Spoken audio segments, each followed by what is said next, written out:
In the years leading up to the 90s, communism, the Soviet Union, containment, and rollback were all part of the political vernacular as the Cold War had silently raged on. After the turn of the decade, the Soviet Union quietly collapsed, but in its place arose a new, less easily combated force: worldwide terrorism. Acts of terrorism against the United States came both domestically and from abroad. Along with terrorism came a pattern of open conflict with the Middle East, starting with the first Gulf War. Tensions between the United States and Iraq began in the summer of 1990, when Iraqi troops staged an invasion of Kuwait. The act was universally condemned, and the UN immediately countered with economic sanctions. George H. W. Bush went farther by stationing troops in Saudi Arabia and forming a coalition. The coalition expelled Iraqi presence from Kuwait and fought into Iraq, officially ending the war in 210 days, thereby avoiding a second Vietnam. Success abroad, however, was short-lived when the United States attempted to capture the Somali warlord Mohammed Farah Aidid. The attempt culminated in an operation in Mogadishu that went awry when opposition forces shot down two of the Black Hawk helicopters that were carrying U.S. soldiers. The soldiers were trapped in the city, and an urban battle continued through the night.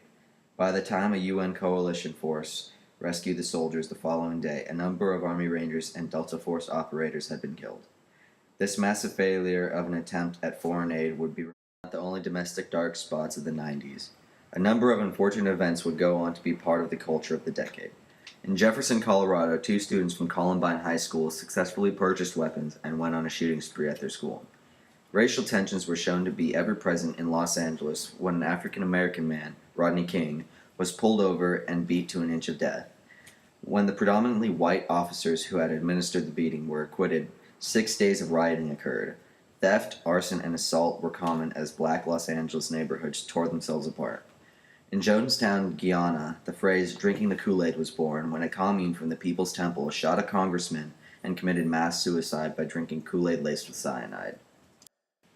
The rise of acts of terrorism in America due to the military bases in Saudi Arabia, which caused future problems with Iraq, but more importantly sparked American-grown terrorists such as the Oklahoma bombers Timothy McVeigh and Terry Nichols. They bombed a federal building, causing multiple casualties and hundreds of thousands of dollars in damage. More terrorism-related bombings are the truck bombing of the World Trade Center and the bombings of the U.S. embassies in Kenya and Tanzania in 1998. Not only was there major trouble with war and unfortunate events arising in America during the 90s, America had to deal with frigid storms, extreme heat spells, and a hurricane to remember. The storm of the century, or the Great Blizzard of '93, formed over the Gulf of Mexico and pushed north, covering most of eastern America and most of Mexico, evoking record low temperatures and hurricane-force wind gusts. This stopped electricity over 10 million people's houses, and over 310 people perished in this storm. Hurricane Andrew, which spawned in the Gulf of Mexico and charged its way up the eastern coastline and breached into middle America, causing multiple tornadoes and massive damage. This Category 5 hurricane caused 65 fatalities and over $26 billion in damage, becoming the third costliest hurricane ever, second to Katrina. Finally, on a good note, starting in the 1990s, the Hubble telescope was placed into orbit to discover new wonders of the universe. Matthew Shepard became a symbol for gay bashing and caused mass reflection by the United States citizens about homophobia, because he was brutally murdered outside of a university. The World Wide Web was publicly debuted as an internet service. Clinton was finally able to even out the massive debt that America had built up. Clinton also was able to put out the Don't Ask, Don't Tell policy, which allowed gays into the army and contributed to a major part of their rights movement.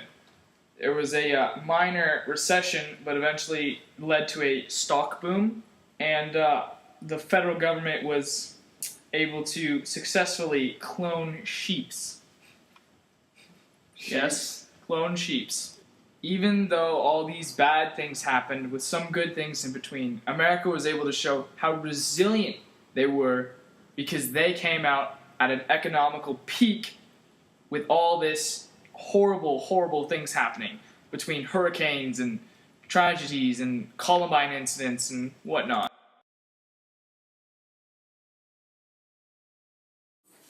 Welcome back to The Daily Show with Jon Stewart.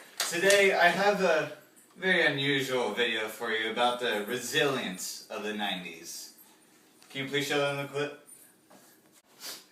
Mr. President, as you know, you are accused of having sexual relations with Monica Lewinsky. And what is your verdict?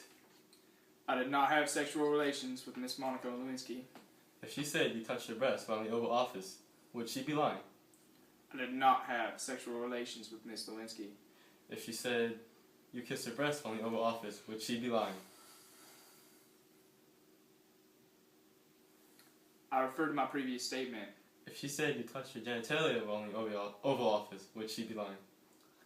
I refer to my previous statement. If she said you used a cigar as a sexual aid, would she be lying? Not this cigar.